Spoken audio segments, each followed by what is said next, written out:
Hello, everybody. Good morning, good afternoon, good evening, whatever in the world you are connecting from today. As you know, we have been doing this Hacking HR interview series over the past 2 or 3 weeks, trying to make sure that we bring some of the most amazing people in the world to these conversations to not only help you go through all the challenges that we are experiencing these days because of the coronavirus, but also to think about the possibilities that this is creating for all of us and going forward into the future as well. So it is, of course, a privilege to have you with us today. So please let us know where you are connecting from. I always ask the same question. It's always great to know our global audience, where everybody's connecting from. So please let us know where in the world you are today. That would be great to know. And I'm very excited about today's conversation. And I'm very excited to have Rose Savage with us. And we're going to be talking about a lot of things.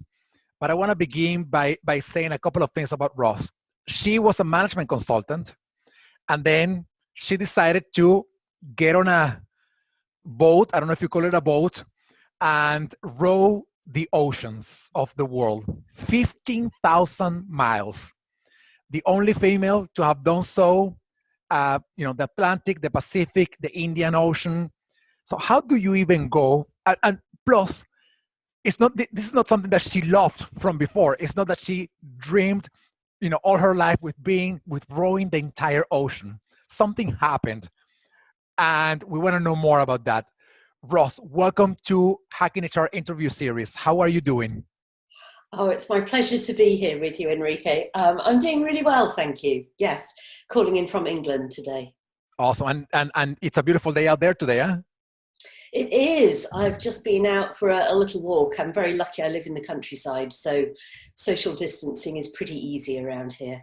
All right. Well, I'm glad to hear that you're doing well. And, we want to hear a lot from you. And, maybe the first question that I have, I'm, very curious is, how do you go from doing something like management consultant to getting on a boat or rowing the largest oceans in the world? Like what, I mean, we're not talking about being a management consultant and doing an MBA, or being a management consultant and then, going into technology. We're talking about from management consulting to rowing the oceans of the world.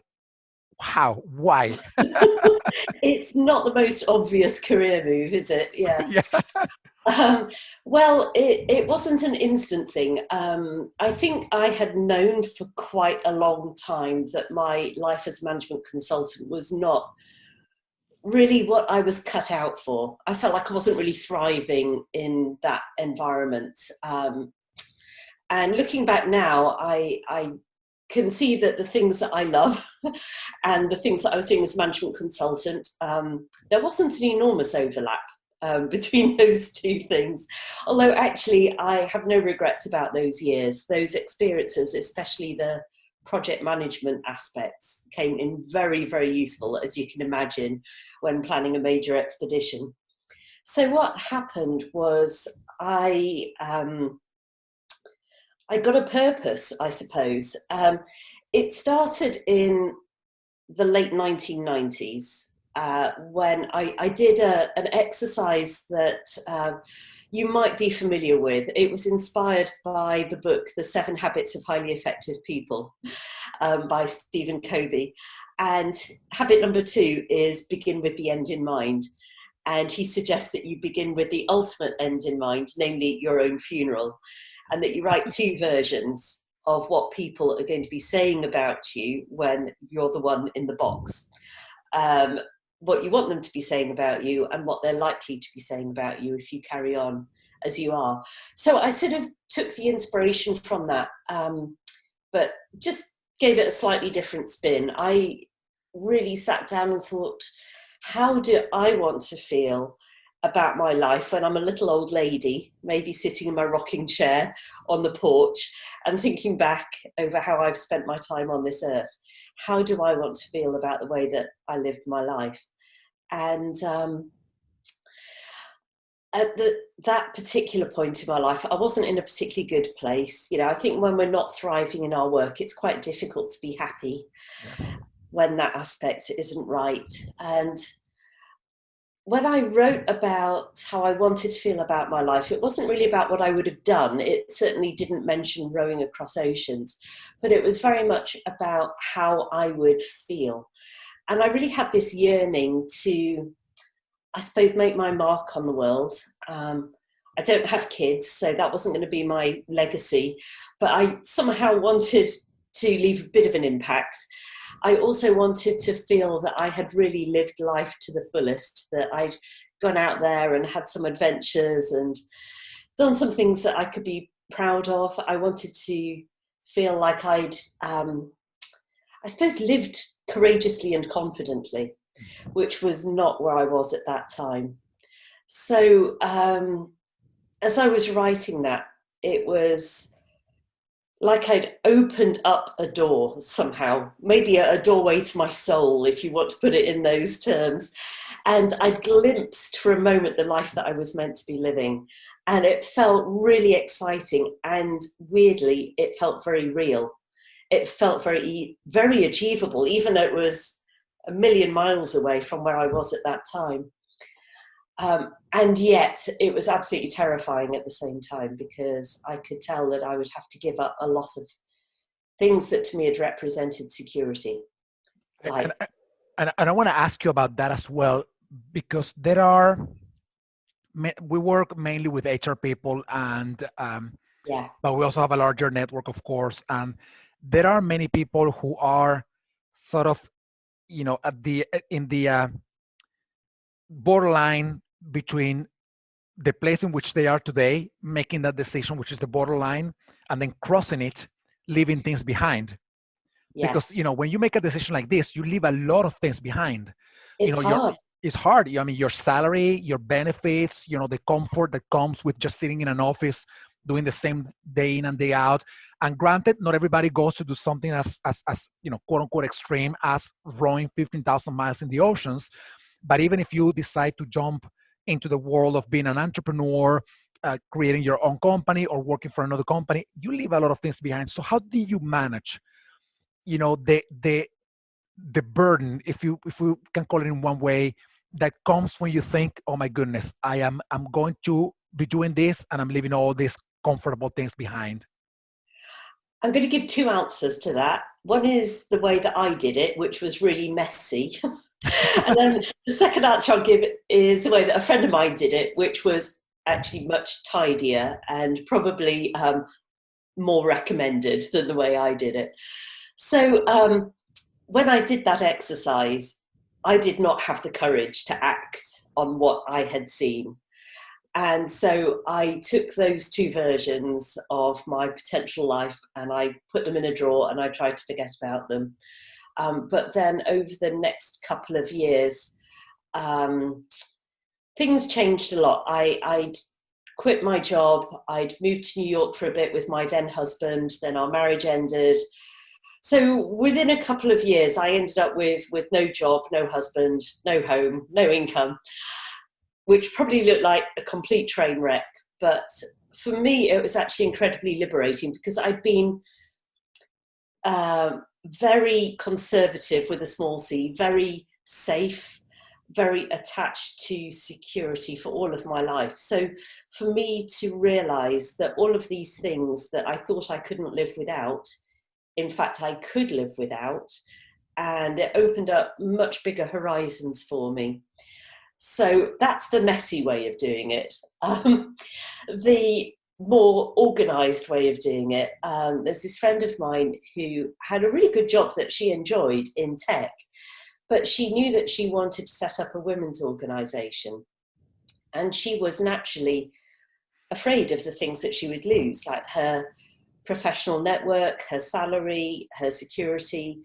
And she actually made a spreadsheet where she listed all of the things that she was worried about. Against each of them, she wrote the worst case scenario. Like she was going to lose all of her network. it was going to take her years to start generating an income from the women's network. She just painted the worst possible picture. And then in the third column, she put the result, like, could she cope with that? If the worst case scenario came true, could she handle it? And as she looked down this list, she went, yeah, I could handle that. Either there would be ways back, there'd be ways round, there would be ways through. I could handle that. So I think that's quite a good approach. Another way to do it, like, as you say, my career change was extreme, and maybe that was what felt right to me at the time. I felt the need to do something dramatic. But also, I sort of went from 0 to 10, you know, from this extreme to that extreme. But there are much more gradual ways to do it. So if 10 would be starting your own business, then maybe 1 is starting a side hustle outside of your main job, or doing a little bit of work with a friend who's starting their own business. You know, you can go to a 1 or a 2 out of 10. You don't have to go to 100. From You don't have to row the oceans. Yeah, yeah. That's amazing, Ross. And for everybody watching today's LinkedIn Live session or interview, we're speaking with Ross Savage. She is an author, and she was a management consultant. However, she rode all the gigantic oceans in the world, 15,000 miles. She holds 4 Guinness World Records. So we're having a conversation about the Gifts of Solitude, which is the title of her book. And we're gonna be talking a little bit about that, Rose. But I also want to say that I am, not only do I empathize with you, but I have gone through the same thing. You know, last year for me, you know, I got divorced, I left my job, I sold my house, I left the city where I was living in Washington, D.C. I gave away, I'm going to say 95% of my possessions, you know, like my furniture, my things. And I packed everything in my car, and I started road tripping across the United States. So I was living in my car. I built a bed in my car, you know, so it's not rowing the oceans, because I was still, like, you know, able to, you know, have some level of comfort in other things. But I went through a similar kind of experience, being a combination of that messiness together with some thinking about, you know, how am I going to survive the next, you know, 12, 15 months, even if I don't make any income doing anything else? Do I have enough money saved? You know, how cheaply do I have to live to be able to do this? And, you know, it's been great. So I wanted to ask, how did it feel for you as all of this change was happening? You know, it's funny, because I'm in a great place right now, even though all the things that are going on in the world, you know, I'm very fortunate with many things.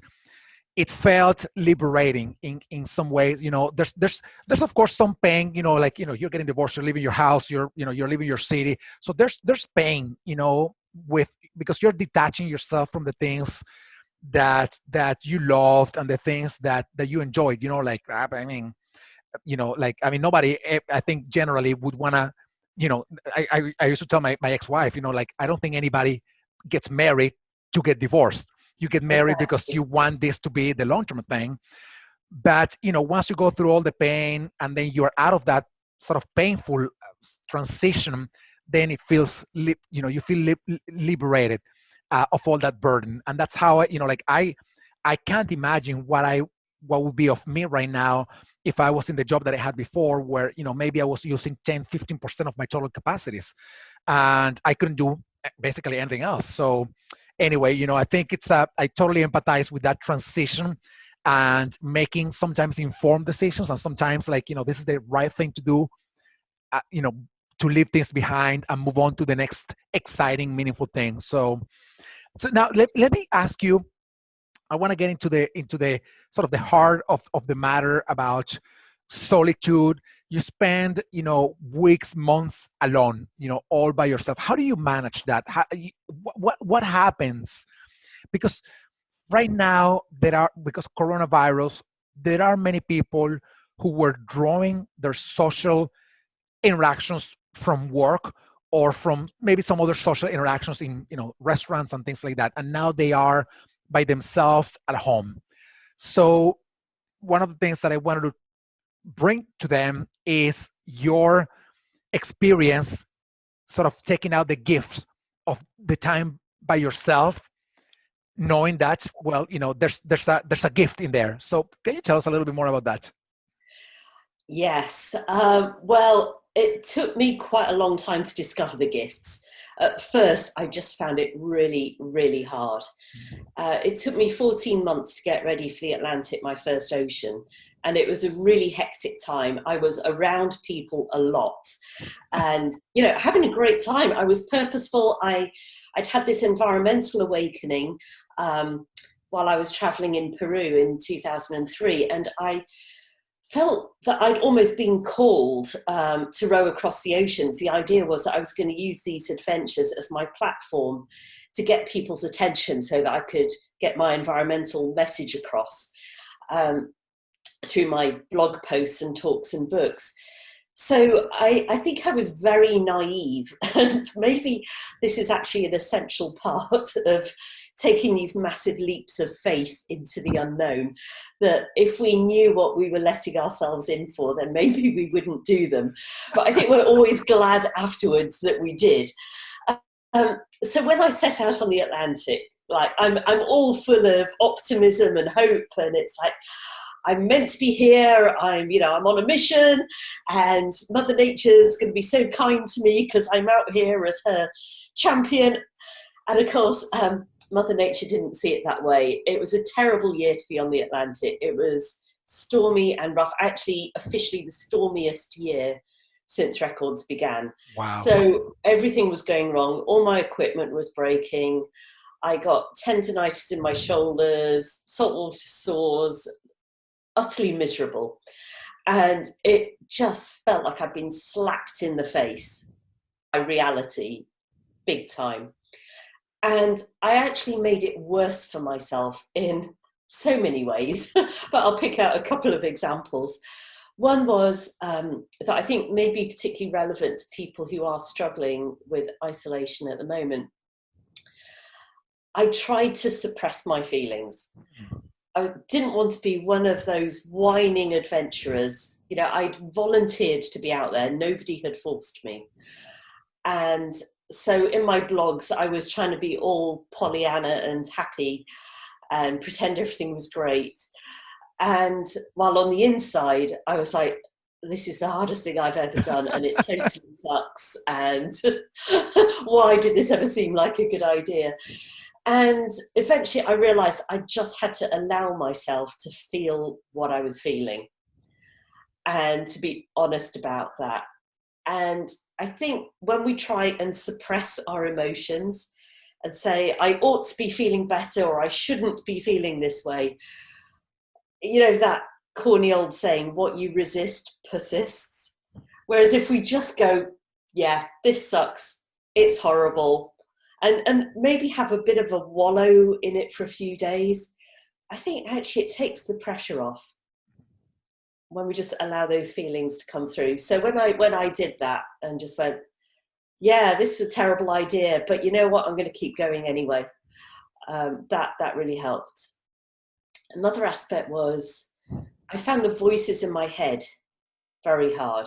I feel like we all have this cast of characters Yep. in our heads. Some of us have a difficult relationship with our inner critic. That's just one example. There's a whole load in there. The movie Inside Out, Yeah. the Pixar movie. All those little voices fighting for control, and I definitely felt that way. My inner critic was having a really great time, telling me, you're just a failed management consultant. You're not an adventurer. You don't even particularly like oceans. You don't like exercise. What the hell are you doing out here? And I had to find ways to accommodate them, just to go, thank you, inner critic. I know you're trying to warn me about some things. I'm not going to try and shut you up. I'm going to say thank you for your opinion, and I'm still going to carry on doing this. So I'm not suppressing it. I'm just going, thank you, and and this is the job that I'm doing right now. And I suppose if I was going to offer one more, there are always ways to reframe our situation.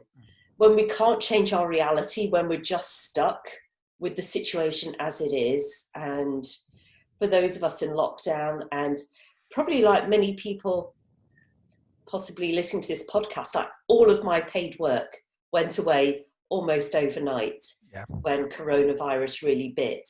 I make most of my money as a keynote speaker, and clearly all conferences have been cancelled for now.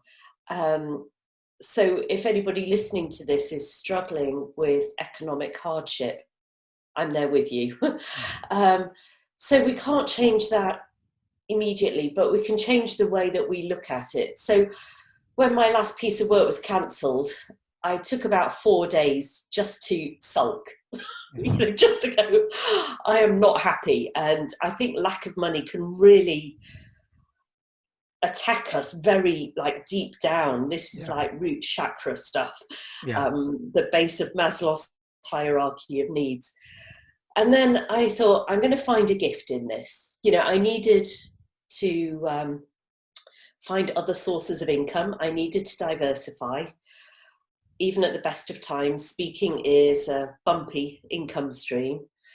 I've got other things that I love to do. I love to write, which is partly why I sat down and wrote a whole book. So I started to see the gift in it. I started to find something positive that could come out of what initially looked, you try and find the blessing, and sometimes you wish it wasn't in such heavy disguise. But I think there is always a blessing. There's always a gift there. Yeah. That was the experience of your first ocean crossing, the Atlantic. But then you did it again. So you went through all the pain, and you went through all the suffering, and you went through all the feelings, and then you finished and you said, I'm going to do this again. So I can understand that might seem weird. No, for me, it's totally familiar, by the way, because my sport, I'm an ultra runner. You do a race, you finish the race, you are in physical pain. And the first thing that you think about finishing a race is, I'm going to do this again. I'm in pain right now. I can barely walk, but I'm going to do it again. So please, Ross, go ahead. I apologize that I interrupted with that story.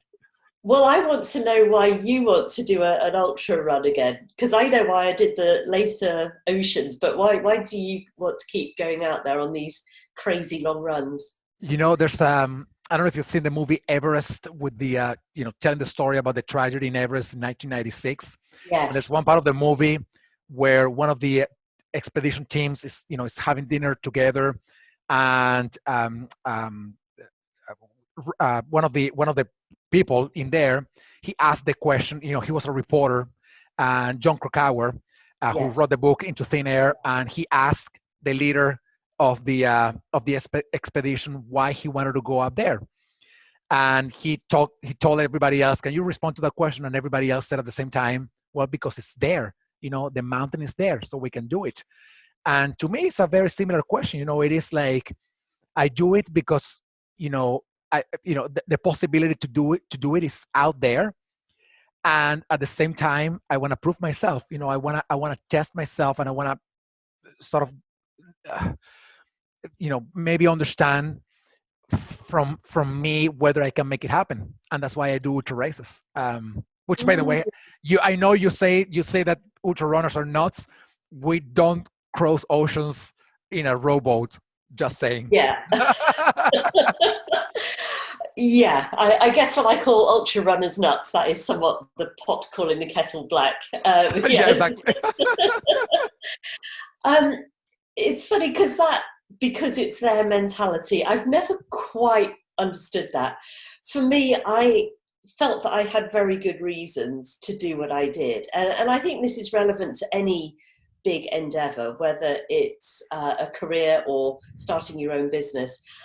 My two big reasons, and there were lots of other reasons as well, that even on my worst days, these motivations helped me to keep going. One was internal. I wanted to find out what I was capable of. Mm-hmm. I had the sense that I had inner strengths and resources that I would only discover when I had to, when I was forced to discover them. The other one was this environmental mission that I really felt that I was, serving some greater purpose. And I needed both of those, the internal and the external, because there were some days when one worked and the other one didn't. But also, before I set out on the Atlantic, I already had the vision in my mind that I was going to do the 3 oceans. So even when I was really struggling on the Atlantic, and as I say, most of the struggle was going on in here. Yeah. I mean, ultimately it always is, isn't it? No matter what's happening out there, it's here that we feel it. Even when it was going really badly, I would think I'm learning a lot about how not to do this the next time. I'm learning from my mistakes. And I think this is probably part of everybody's life, that we learn by getting it wrong the first time. And so I really did want to get back out onto the ocean again, even though the Atlantic had been so hard, like 3.5 months of hell. So every time I thought about doing the Pacific, it would be like this cold, icy hand would grab hold of my heart and just squeeze it. But I also worked hard after the Atlantic at really integrating the lessons that I'd learned into who I am and the way that I show up, no matter what I'm doing. But it's easy to kind of be calm when you're on dry land. I felt like I needed to put myself back into a really difficult situation to see if I'd really done the work, if I really had integrated this. And I guess I got what I wished for, because my first attempt on the Pacific ended in complete failure.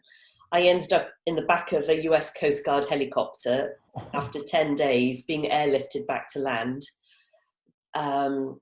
Then the internet trolls came out in force. Everybody suddenly had an opinion about me, which again was a big learning experience. I learned that it says a lot more about them than about me. If they want to be the critic, like, it's easy to be a critic. It's harder to be the person who's actually out there trying something that nobody's done before.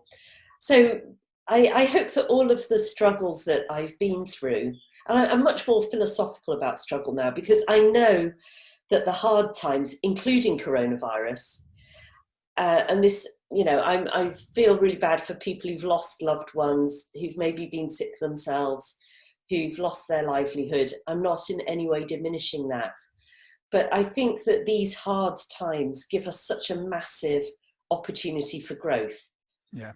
Like easy times, we're not forced to grow. We're just like going along, oh, everything's great. Like, we don't need to change anything because life is easy, life is good. It's the hard times that actually make us grow as people and find strength that we didn't know we had. And actually, in the long term, I would take growth over ease. Yeah. Maybe that's just the masochistic part of me. But I suppose when I wrote that version of how do I want to feel when I look back over my life, I wanted to feel like I'd grown and evolved as a human being. And so I need those hard times to challenge me and push me and force me to be creative. And the Atlantic changed me. I mean, I wonder if you look back on your first ultra and you felt like you were a different man at the end of it than you were at the start. Absolutely. And and it's been like you're saying, it's a process of learning, of embracing the hell that is happening when you go through this, and sort of being a better person the day after if you're able to embrace those lessons. One thing that I know, I don't know if it's a fact for everybody, but I know it's a truth for me, that not always can you see the gift of something when you are in the middle of that something. I mean, I don't think, like, when I was getting divorced, I wasn't thinking like, okay, I'm going to be a better man, in 2 years from now, because I didn't want to go through that process, right? It is now, a year and a half later, that I'm thinking that process made me a better human being, more loving, more caring, more understanding, better friend. and even with my ex-wife, a good friend with her. So that's important because we're now going through this crisis, which is the stormy ocean for a lot of people. And you said something that is really important. They are going through a lot of feelings, anxiety, depression, a lot of uncertainty. They, not knowing if they will have a job tomorrow. And for them, it's going to be, and for all of us, it's going to be very difficult to say, okay, these are the gifts of this crisis while I'm going through the crisis. It will all come together. Once we're out of this, we will look back and say, all right, I'm connecting the dots. Like Steve Jobs said once, he said, you can't connect the dots looking forward, you connect them looking back. Yeah. I was thinking exactly that quote as you were speaking. Yeah. Because it's exactly, what all of us do, right? Is we go through the pain, we go through the situation, we manage to make it, work and, to get out of it. But then it's only after looking back that we said, oh, wow, that is stormy, that is storm in the Atlantic, in the Pacific, whatever it was, this is how it made me better. And I am hoping that people can, eventually look back and see this crisis as an opportunity for all of us to be better as a society, but also as individuals. I'm really curious. And I think curiosity is quite a helpful way to be when we are in these stormy waters, as you say, and none of us know what's going to happen next. Not only are the waters stormy, they're also uncharted. And we don't know what's going to happen to the economies. We don't know what the political ramifications are going to be. We don't know which of the old structures are going to survive and which ones are going to be disrupted. We just don't know. And so I'm taking this attitude of positive curiosity, which I think also helps me to maintain a healthy little bit of detachment from what's happening. Going, well, this is a really intriguing scenario that we're going through now. I wonder how history is going to look back at it. And I think the other thing about what you were just describing about these learning opportunities that we don't choose. Once I think it's one of the gifts. Maybe one of my later books will be the gifts of getting older after the Gifts of Solitude, because I think the more of these experiences that we've been through, when, as you say, we're in the middle of them and we're like, this is just terrible, it's the worst thing that's ever happened to me, I can't see a way out. But of course, there almost always is a way out.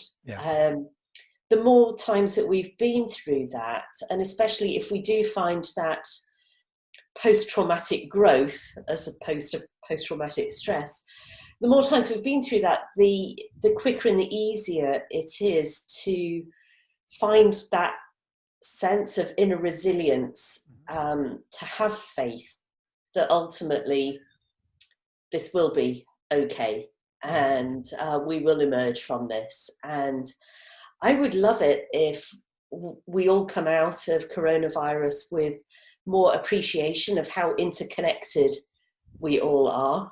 Nothing like a contagious virus to remind us of that. How many surfaces, but also how many lives we touch. We all breathe the same air. It's been a great leveler and a great uniter. I think for me personally also, the people who have really kept society functioning have been maybe some of the worst paid, the most looked down upon people, the delivery drivers, the warehouse pickers, even like care home staff. A lot of them are on minimum wage, and yet they have been heroic through this. So I would love it if there was a greater appreciation of some of the professions that maybe don't always get the respect that they deserve. I love it. And that's the expectation, right? That we become better and look back and connect all these dots that have been around for a long time now, because this is not the first time we go through a crisis like this. And the expectation is that we can finally get together and say, all right, let's connect those dots and do something better for the future. I love some of the things that you mentioned. as part of the gifts of solitude, allowing yourself to feel, and just to let you know and let everybody know, maybe, that it's okay to be, when you're depressed, it's okay to be depressed, it's okay to be mad, it's okay to be upset, it's okay to be sad. I mean, the important thing is not to dwell there forever, just to grieve and move on, if that was possible for everybody. The other thing is, which is something that I wrote an article about this a long time ago, about the voice in your head. And I call it, the two people, voice A and voice B. One of them is telling you, you can make it happen, you have what is needed, and even if you don't have what's needed, through training, you can get there. And the other voice that is telling you, like, no, it's better not to do anything, it's just better. Like, people ask me all the time, like, do you always feel that you want to go out for a run? And my answer is no, not always do I want to go out for a run, but whenever that little voice in me tells me it's better to sit in the couch and watch a movie rather than go for a run, I immediately put on my shoes, my shorts, my shirt, and I go out. Because if I give that voice too much space to convince me that it's better to stay at home than to go out for a run, then I lost. So we all have the devil and the angel, one on each yes, shoulder. yeah, the inside out kind of thing. Yeah. Then the other thing that you mentioned, which I think is fascinating, is reframing the situation, and thinking about the gift out of, whatever we're going through, whether we can make it happen while we're going through that one situation or afterwards. But it's that reframing, that way to look at it, that can, do things better, if you will. I'm sorry. Um, so this has been an amazing conversation, Ross. I am super, super Can I happy. just add one tiny thing? I know we need to wrap up, but let's not allow this to have been for nothing. Yeah. People have died, people have lost their livelihoods. This has been a massive shock to our collective systems. So Yeah. let's make sure it's been worthwhile. Let's take this opportunity to, as we emerge from lockdown, to actually find better ways to do things, to stay connected to community, to simplicity, to the gifts. So let's make it meaningful. Love it. Ross, thank you so much. This was a fascinating conversation. I My am pleasure. hoping that, we can have it again. That would be amazing. Hopefully in a few weeks, months from now, we touch base again with each other to see how things are going. I would like that. Awesome, Ross. Thank you so much, everybody. Thank you so much for staying connected here. Great conversation. And please stay tuned to all the things that we're putting out there.